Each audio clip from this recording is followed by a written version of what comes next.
मित्रों, महाभारत की ठीक तरह से शुरुआत राजा शांतनु की कहानी से होती है। राजा शांतनु के पुत्र भीष्म पितामह थे। आओ जानते हैं कि किस तरह राजा शांतनु के कारण कौरव और पांडवों के कुल का प्रारंभ हुआ। किन तीन शर्तों ने इसमें महत्वपूर्ण भूमिका निभाई। इक्ष्वाकु वंश में महाभिष नामक राजा थे।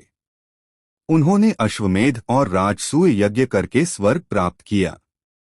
एक दिन सभी देवता आदि ब्रह्मा जी की सेवा में उपस्थित हुए।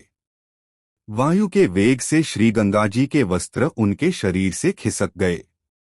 तब सभी ने आंखें नीची कर लीं, किंतु महाभिष उन्हें देखते रहे। तब ब्रह्मा जी ने उनसे कहा कि तुम मृत्युलोक जाओ। जिस गंगा को तुम देखते रहे हो वह तुम्हारा अप्रिय करेगी। इस प्रकार महाभिष का जन्म राजा प्रतीप के रूप में हुआ। प्रतापी राजा प्रतीप गंगा के किनारे तपस्या कर रहे थे।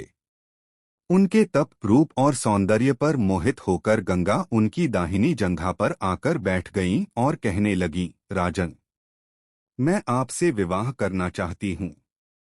मैं जहनु ऋषि की पुत्री गंगा हूँ। इस पर राजा प्रतीप ने कहा, गंगे, तुम मेरी दाहिनी जंघा पर बैठी हो, जबकि पत्नी को तो वामांगी होना चाहिए। दाहिनी जंघा तो पुत्र का प्रतीक है, मैं तुम्हें अपने पुत्रवधू के रूप में स्वीकार कर सकता हूँ। यह सुनकर गंगा वहां से चली गईं। जब महाराज प्रतीप को पुत्र की प्राप्ति हुई तो उन्होंने उसका नाम शांतनु रखा।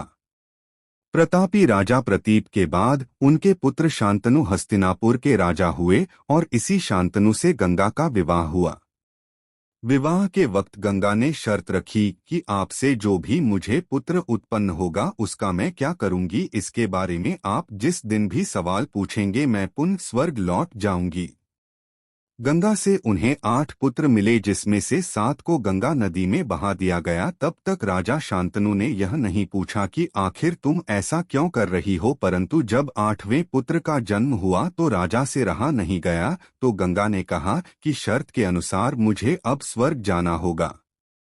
यह 7 पुत्र 7 वसु थे जो श्राप के चलते मनुष्य योनि में आए थे, तो मैंने इन्हें तुरंत ही मुक्त कर दिया और यह 8वां वसु अब आपके हवाले। शांतनु ने गंगा के 8वें पुत्र का नाम देवव्रत रखा। यह देवव्रत ही आगे चलकर भीष्म कहलाए। 8वें पुत्र को जन्म देकर गंगा स्वर्गलोक चली गई तो राजा शांतनु अकेले हो गए। एक दिन शांतनु यमुना के तट पर घूम रहे थे कि उन्हें नदी में नाव चलाते हुए एक सुंदर कन्या नजर आई। शांतनु उस कन्या पर मुग्ध हो गए। उन्होंने कन्या से उसका नाम पूछा तो उसने कहा, महाराजा, मेरा नाम सत्यवती है और मैं निषाद कन्या हूँ। शांतनु सत्यवती के प्रेम में रहने लगे। सत्यवती भी राजा से प्रेम करने लगी। एक दिन शांतनु ने सत्यवती के पिता के समक्ष सत्यवती से विवाह का प्रस्ताव रखा, लेकिन सत्यवती के पिता ने यह शर्त रखी कि मेरी पुत्री से उत्पन्न पुत्र ही हस्तिनापुर का युवराज होकर राजा होगा, तभी मैं अपनी कन्या का हाथ आपके हाथ में दूंगा। राजा इस प्रस्ताव को सुनकर अपने महल लौट आए और सत्यवती की याद में व्याकुल रहने लगे।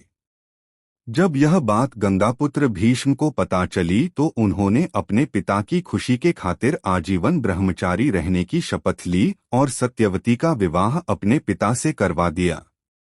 शांतनु और सत्यवती के 2 पुत्र हुए, चित्रांगद और विचित्रवीर्य 2 पुत्र हुए। चित्रांगद की गंधर्व युद्ध में मृत्यु हो गई और विचित्रवीर्य का विवाह अंबालिका और अंबिका से हुआ। विचित्रवीर्य को दोनों से कोई संतानें नहीं हुई और वह भी चल बसा। तब ऋषि वेदव्यास के कारण अंबिका और अंबालिका के गर्भ से यथाक्रम धृतराष्ट्र और पांडु नाम के पुत्रों का जन्म हुआ। सत्यवती धीवर नामक एक मछुआरे की पुत्री थी और वह लोगों को अपनी नाव से यमुना पर करवाती थी। एक दिन वह ऋषि पाराशर को अपनी नाव में लेकर जा रही थी। ऋषि पाराशर उससे आकर्षित हुए और उन्होंने उससे प्यार करने की इच्छा जताई। सत्यवती ने ऋषि के सामने 3 शर्तें रखी।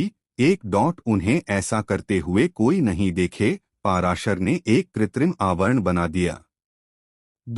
उसकी कौमार्यता प्रभावित नहीं होनी चाहिए, तो पराशर ने उसे आश्वासन दिया कि बच्चे के जन्म के बाद उसकी कौमार्यता पहले जैसी हो जाएगी। 3 वह चाहती थी कि उसकी मछली जैसी बदबू एक शानदार खुशबू में बदल जाए। पराशर ने उसके चारों ओर एक सुगंध का वातावरण पैदा कर दिया। सत्यवती और पराशर ऋषि के प्रेम के कारण महान महर्षि वेद व्यास का जन्म हुआ। कहते हैं कि वेद व्यास ऋषि के कारण ही धृतराष्ट्र और पांडु का जन्म हुआ है। उम्मीद करते हैं आप सभी को वीडियो पसंद आया होगा। पसंद आया है तो लाइक करने के साथ साथ चैनल को सब्सक्राइब करना मत भूलिएगा। Thanks for watching.